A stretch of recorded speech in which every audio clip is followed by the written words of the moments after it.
हे गुरुदेव, आप तो जानते हैं कि हमारे 14 अवस्था इस आजमगढ़ में गुजर रहा है, लेकिन हमारे भविष्य में सखा संतान नहीं था। आप जो संतान की बात कर रहे हैं वो संतान हमारे छोटे भाई का है। इसलिए मैं आपके साथ कैसे लगाऊं, क्योंकि अभी तो बहुत नादान है। हो सकता है आपके साथ चलते चलते या आपके सेवा में वो थक जाए तो आपके सेवा में त्रुटि हो सकता है गुरुदेव। अगर आप आदेश करें तो मैं आपके साथ चलने के लिए तैयार हूं। अगर नहीं, मुझे नहीं ले जाना चाहते हैं तो आप आदेश कीजिए, मैं अपने छोटे भाई को आपके साथ लगा दूंगा जो आपकी सेवा में हमेशा तत्पर रहेंगे गुरुदेव। नरसिंह जी गुरुदेव। अगर तुम्हारा जरूरत रहता हो या तुम्हारे भाई दरोगी का जरूरत रहता हो तो मैं पहले बता चुका होता हूँ। मुझे सिर्फ बालक का जरूरत है, तुम हाँ या नौ में उत्तर दो। हे गुरुदेव, मैं हीरालाल को आपके साथ लगा दूंगा, लेकिन मुझे कुछ समय दीजिए ताकि मैं अपने छोटे भाई से कुछ बात कर लूं, क्योंकि संतान तो उनका है। ठीक है, तुम अपने भाई से विचार कर लो। सिपाही दरबारे कहाँ गए रे? जी महाराज, जी महाराज, प्रणाम प्रणाम। खुश रहो, जाओ जी। और मेरे अनुज को संदेशा भेजो कि आपके बड़े भाई आपको याद कर रहे हैं दरबार जो में। आज्ञा हो महाराज। जाओ। महाराज की जय हो। क्या हुआ द्वारपालो? बड़े महाराज बुलाया है महाराज। अच्छा ठीक है। क्या भैया? प्रणाम। खुश रहो अनुज। आप मुझे याद किए हैं? हाँ अनुज भाई, तो मैं इसलिए याद किया हूं कि आज अपने गृह में गुरुदेव पधारे हुए हैं। हाँ। और उनका कहना है कि मैं तीर्थ को जा रहा हूं तो मेरे साथ में एक छोटा सा बालक का आवश्यकता है जो हमारे पास है, हीरालाल। उनको हमारे साथ लगा दो और मैं तीर्थ करके वापस आ जाऊंगा, मैं उनको फिर वापस कर दूंगा। हाँ मैं समझ गया। आपका गुरुदेव कहीं तीर्थ यात्रा पर जा रहे हैं? हाँ। और आपका गुरुदेव के एक छोटा सा बालक का जरूरी है। हाँ अनुज। उसमें हीरालाल को कह रहे जाने के लिए? बस गुरुदेव तो यही कह रहे हैं कि हीरालाल को मेरे साथ लगा दो। नहीं भैया, हीरालाल अभी बहुत छोटा है, नादान है। वो अभी पाठशाला में पढ़ते हैं। क्योंकि हीरालाल अगर तीर्थ यात्रा में जाएंगे तो कहीं थक भी जाएंगे। ऐसे आप अपना गुरुदेव को कहिए मुझे ले जाने के लिए, मैं जाने के लिए तैयार हूं। अनुज, ये बात मैं अपने गुरुदेव से पहले ही कह चुका हूं कि हे गुरुदेव, अभी तो हीरालाल बहुत नादान है। आपके साथ चलने में या आपके सेवा में वो थक भी सकता है, जिससे आपके सेवा में त्रुटि आ सकता है। आप अगर आदेश कीजिए तो मैं आपके साथ चलता हूं। अगर आप मुझे नहीं ले जाना चाहते हैं तो आप आदेश कीजिए, मैं अपने छोटे भाई दरोगी को आपके साथ लगा दूंगा जो आपकी सेवा में हमेशा तत्पर रहेंगे।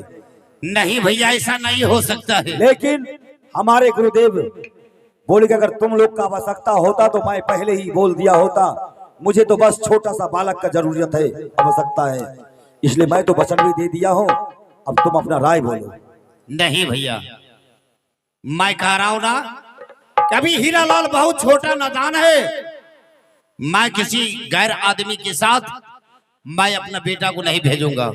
दरोगे वो गैर नहीं है, वो हमारे गुरुदेव है। भैया, आजमगढ़ के बीच दो भाई के बीच में एक पुत्र है। अगर कुछ हो गया हीरालाल को तो आजमगढ़ अंधेरा हो जाएगा, हम लोग चलने की लायक नहीं रहेंगे। आप अपना गुरुदेव को कहिए चले जाने के लिए, नहीं तो मेरे हाथों का खंजर अगर उठ गया तो मैं उसका भी सर से सीधा अलग कर दूंगा। मैं कहा ना कहीं जाने से, अरे जाते कि नहीं जाते हैं? अपने आप को समझ क्या रखे हो कि हमारे गुरुदेव का तुम अपमान कर रहे हो, अपमान पे अपमान कर रहे बस हो। भैया, मैं अपने बेटे को नहीं जाने दूंगा तो नहीं जाने दूंगा। ये तूने अच्छा नहीं किया दरोगे, या तूने अच्छा नहीं किया। आज भरी हुई दरबार में हमारे गुरुदेव का अपमान किया है।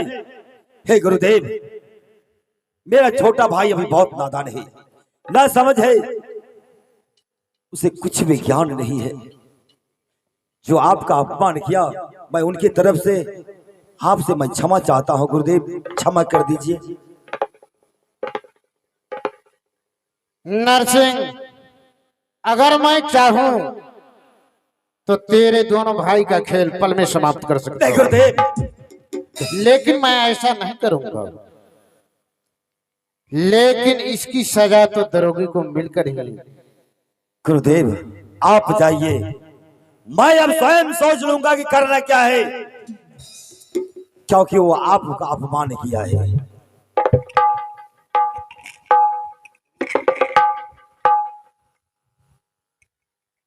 आज जिसे भाई अपने प्राण से भी बढ़कर मानता हूं, आज वही भाई इस भरी हुई सभा में आकर मुझे प्रणाम किया, लेकिन मेरा गुरुदेव सिंहासन पर विराजित उन्हें अपमान किया, अनदेखा किया। यहां तक कि मैं गुरुदेव को वचन भी दे चुका था और उस वचन का भी उल्लंघन किया। सिपाही, दरबारे, मेरे सामने हाजिर हो जाओ, क्योंकि अब मैं यह अपमान बर्दाश्त नहीं कर सकता हूं। सत्तो जी, कहा मर गया सब का सब।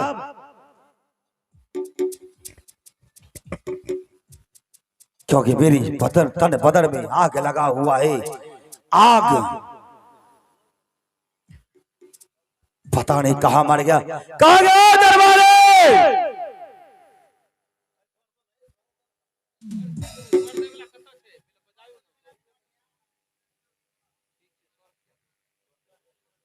विनोद दास जी, अबली है देखो बढ़िया सिपाही आ रही, राजा का बारा में सिपाही आई है, कहा बुरे बोलो राजा दे दुनिया मदन भाई जी।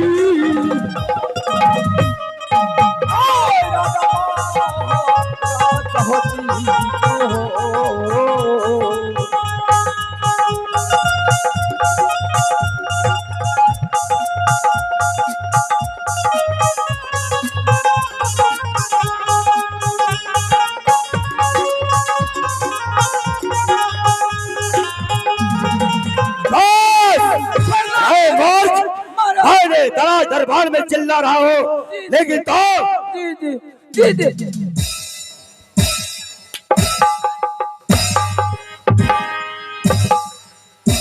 भाई तब से चिल्ला रहा हूं और तुम्हारा था पता नहीं है कि तू कहां है, कहां जाके मर जाता है। जाओ एनाहू मारे छे और देखो कि वो दुष्ट दरोगी कहां है, मेरे सामने लेकर के आओ, जल्दी जाओ जाओ। जय सब खा करके और सो जाता है। महाराज की जय हो। क्या हुआ? मैं दरबार में चिल्लाता बड़े रहता हूँ, महाराज बुला रहे हैं, महाराज गुस्से में है, हमको मारा है। जल्दी भेजो। अच्छा ठीक है।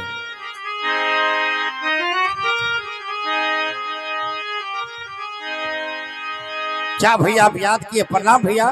बस! तुम्हारा प्रणाम मुझे स्वीकार नहीं है, क्योंकि तू मेरा भाई नहीं, सबसे बड़ा दुश्मन है। अगर यह आजमगढ़ में अगर कोई मेरा दुश्मन होगा तो तुमसे बड़ा नहीं। क्या? क्योंकि तूने जब बड़ी दरबार में प्रवेश किया, जब मैंने तुझे बुलाया तो तूने मुझे प्रणाम किया। सिंहासन पर विराजमान मेरे गुरुदेव, जो मेरे कुल गुरु है, पूजनीय है, तूने उसका अपमान किया, प्रणाम तक नहीं किया। यहाँ तक के तुझे परमात्मा सखा संतान दिया है, लेकिन मुझे नहीं दिया है। आज संतान का कमी मुझे महसूस हुआ, जो अपनी संतान को हमारे गुरुदेव के साथ जाने से इनकार कर दिया। इसलिए क्या अपनी बाजुओं की ठोकर से तूने मेरे गुरुदेव को राज दरबार से धक्का मार कर बाहर निकाल दिया। जाओ, मैं आज से तुम्हारा त्याग करता हूँ, तुम्हारा यह मुख मैं नहीं देखना चाहता हूँ। इसलिए 14 बरस के लिए मैं तुझे वनवास देता हूँ।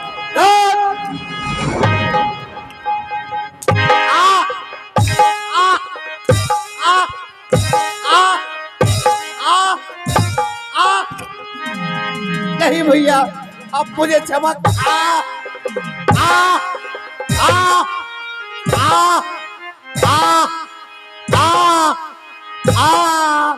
भैया मर जाओ, मर गया तेरा भाई और मर गया मेरे लिए तू।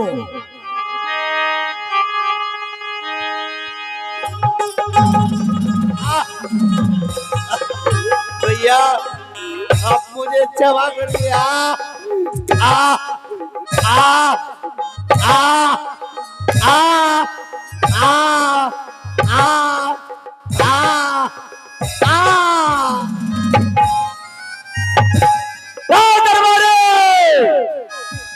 राधोष्ट कहाँ रहता है? तो जाओ, इस दुष्ट को ले जाओ, जितना राजशाही पोशाक पहन रखा है एक एक उतारो, सर का ताज उतारो, फटे हुए कपड़ा में पहना करके मेरे सामने लेकर के आओ। भैया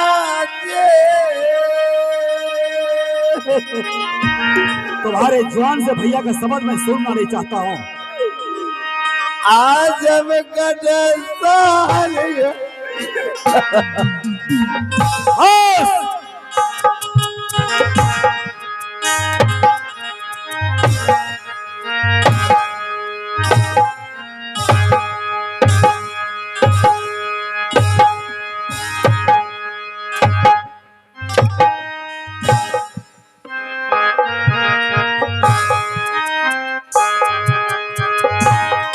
हारी हारी जईबा हो भैया,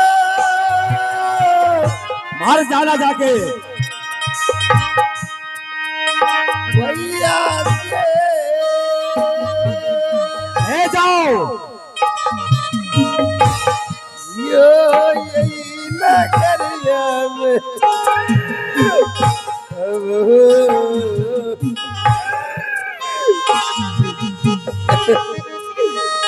और किया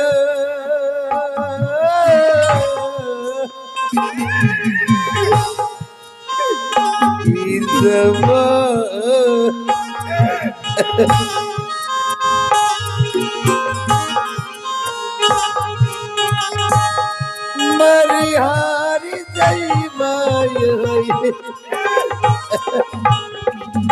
जाओ, ले जाओ, जल्द से जल्द ले जाओ इसको, मेरे नजर से दूर करो। जितना राजशाही पोशाक पहन रखा है एक एक करके उतारना, सर के ताज वो भी उतार लेना। हमारे इस आजमगढ़ राज की एक भी धागा उनके बदन पर नहीं रहना चाहिए। अगर एक भी धागा चला गया दुष्ट के बदन पर, तो आजमगढ़ का मान सम्मान सब मिट्टी में मिल जाएगा। इसलिए एक एक बदन से कपड़ा उतारो और लेकर के मेरे सामने आओ, ताकि मैं अपने हाथ से, मैं अपनी आंखों के सामने आजमगढ़ सेवा पार करो। ताकि जो मेरे गुरुदेव का बल किया उसका प्रतिशोध मुझे पूरा हो जाएगा। दरबारे, उस दुष्ट का शकल जरा मुझे दिखा कि बिगाड़ राजशाही पोशाक का कैसा लगता है यह दुष्ट। की गलो खोलते नहीं है, हल्ला करते रहे। बहुत विलंब हो रहा है, खोलो तब ना। मेरे तन बदन में आग लगा हुआ है। मुझे अपना और पराया कुछ समझ में नहीं आ रहा है,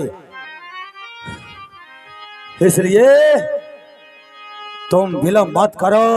तोरा की भागला विलंब, मैं कहता हूँ कि विलंब मत करो, कोई सवाल मुझसे मत करो, वरना मैं तुझे भी उन्हीं के साथ तलवार से निकाल दूंगा। लेकर के आओ, जल्दी लेकर आओ, बहुत विलंब हो रहा है। चला दिया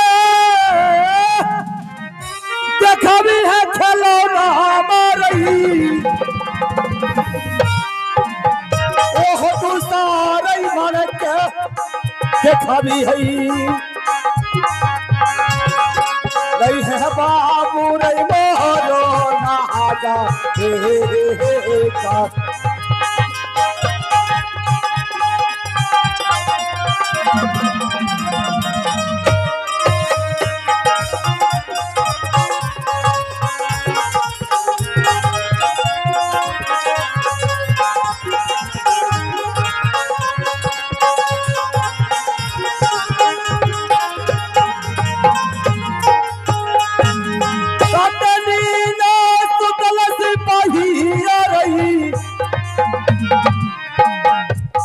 रही रही भावना मामे दुलारा, अबे दुलारा रही मोहरो ना जा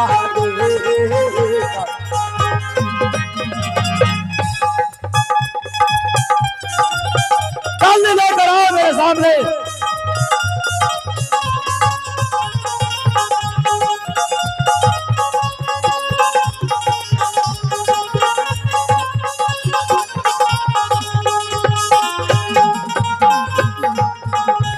बहुत विलंब हो रहा है, द्वारपाल को लगता है कि रे बहुत माया आ रहा है, ममता आ रहा है, तो मैं अपने हाथ से पोशाक नहीं उतारूंगा और मूर्ख, मैं तो बदन का चमड़ा खींच करके उतार दूंगा,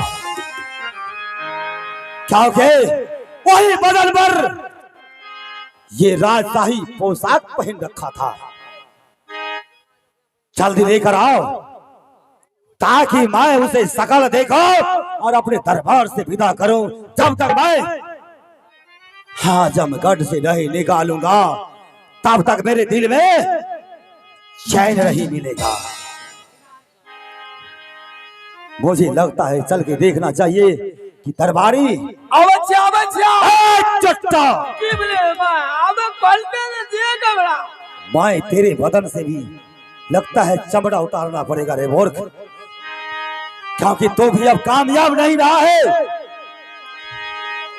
2 मिनट के काम में 3 घंटा लगा रहा है रे मूर्ख।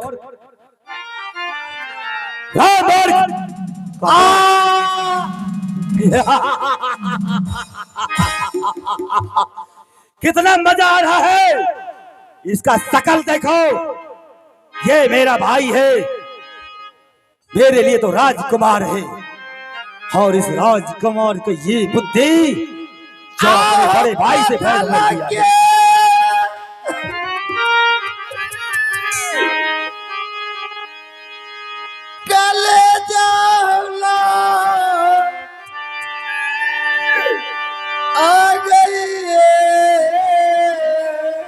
बस यही समझ ले।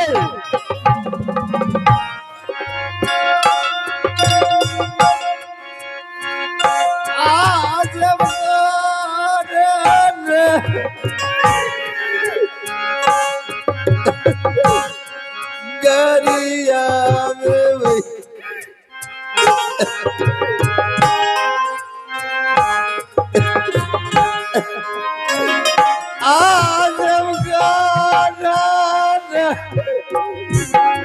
गरिया में भैया जे यही है तेरे गुनाह की सजा। करियो भैया हमारे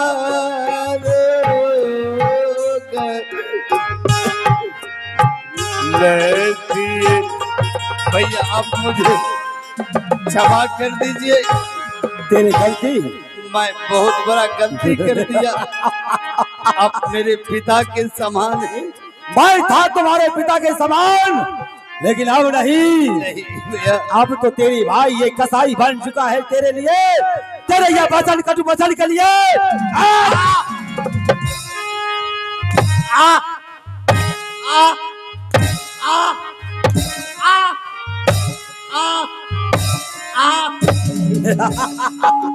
तारा बाला हरिया रे तू सामान मगा जहां संभल रे हमारा। तारा मारे हरिया मगा जसा महीने ना रे।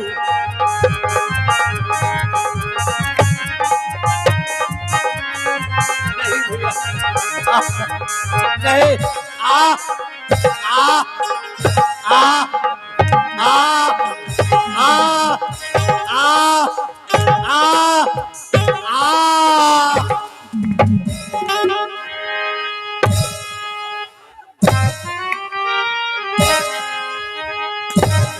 ले जाओ इस दुष्ट को, निकालो अपने राज से बाहर। इसका शकल मुझे दोबारा मत दिखाना, मत दिखाना। ले जाओ। भाई नहीं मिलता सहोदरा, तुम जैसा भाई मुझे नहीं चाहिए। भैया जे भाग दुश्मन। आज मगर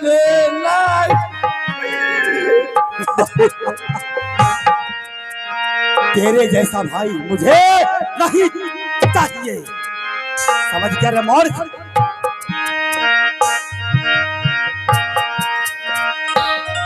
ले जा।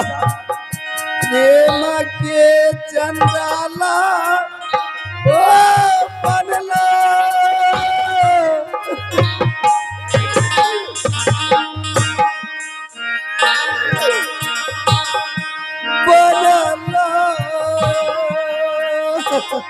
तूने भाई का प्रेम देखा, दुश्मनी नहीं। यही नगरिया में बनला,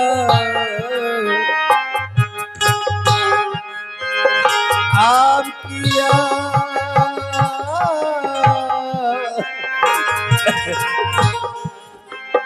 भैया जे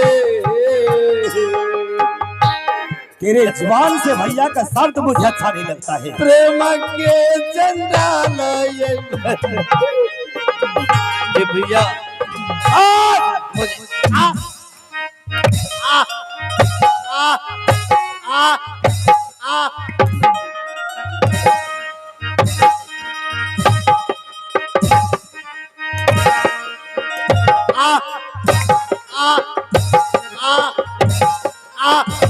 ले जाओ, मेरे नजर से दूर करो, तुम्हारा वापस नहीं आना चाहिए।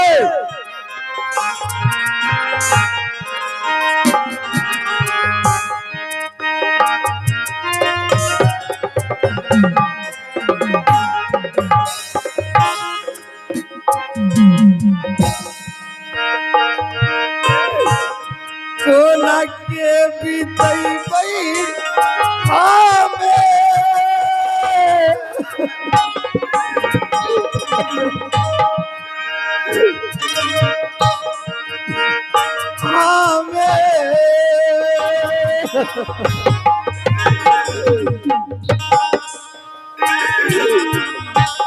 चौदह बरस बन में बीतई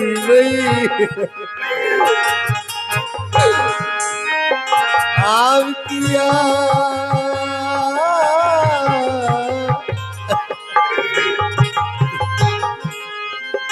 ई सब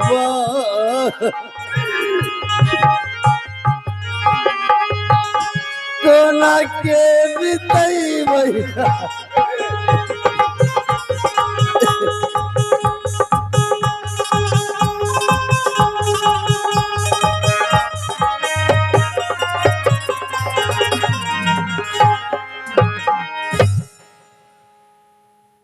ठीक है, अगर मेरे भैया मुझे अगर 14 बरस के लिए वन भेज रहा है तो मैं जाने से कभी इनकार नहीं करूंगा, क्योंकि मैं उसे एक पिता के समान माना। जिस तरह मर्यादा पुरुषोत्तम राम 14 बरस के लिए वन में बिता दिए अपने पिता के बातों से, मैं उसी तरह मैं 14 बरस अवश्य रहूंगा। यही द्वारपालो महाराज, मैं यहाँ से 14 बरस के लिए वन में जा रहा हूँ। महाराज हमको भी साथ ले चलिए। नहीं तो महारानी के ये मत कहना कि बड़े महाराज 14 बरस के लिए छोटे महाराज को वनवास दे दिए। महाराज यही द्वारपालो आप कैसे 14 बरस रहिएगा वन में महाराज? हम आपको साथ ले चलिए महाराज। हम आपको प्यास लगेगा तो किसी जगह पर से पानी ले आकर आपको पिलाएंगे महाराज। कहीं भूख लगेगा महाराज, किसी फल फूल ले आकर आपको दूंगा। हमारो गलतिया रे बाबुआ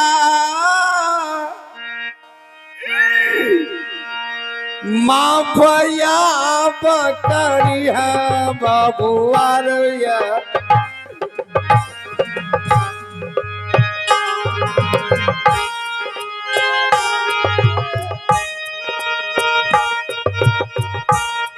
हम जे चललौ रे दोनारा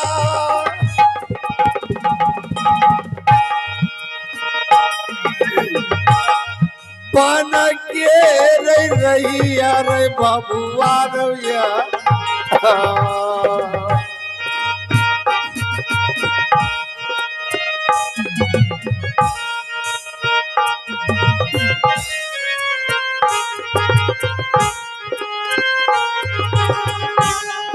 हम हो चललो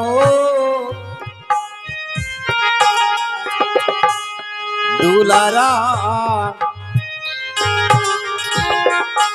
यही परमात्मा मैं किस तरह 14 बरस उस वन में बिताऊंगा। आजमगढ़ में मेरे भैया और मेरी भाभी किस तरह अपना समय को बिताएंगे। अगर मैं आजमगढ़ से चला जाऊंगा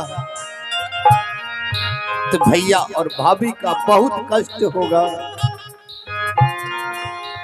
हम जे चला लो बाबुआ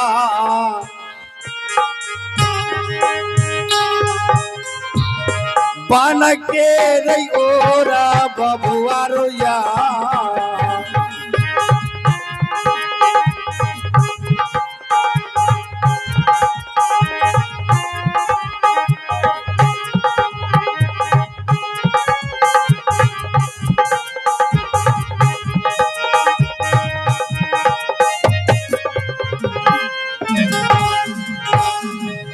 हे द्वारपालो महाराज की जय। अब मैं यहाँ से जंगल की ओर जा रहा हूँ।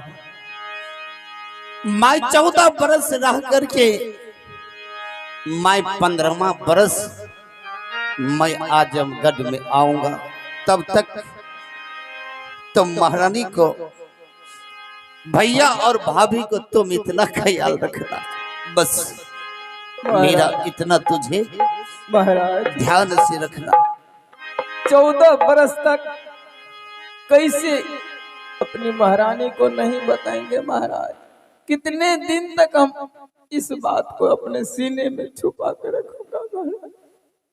जब महारानी आपको बिना तो महारानी महारानी को मत बताना। एक पल नहीं आपको बिना महारानी रहती है। लेकिन ये महाराज कितना दिन तक इस बातों को हम अपने सीने में दबा कर रखूंगा महाराज?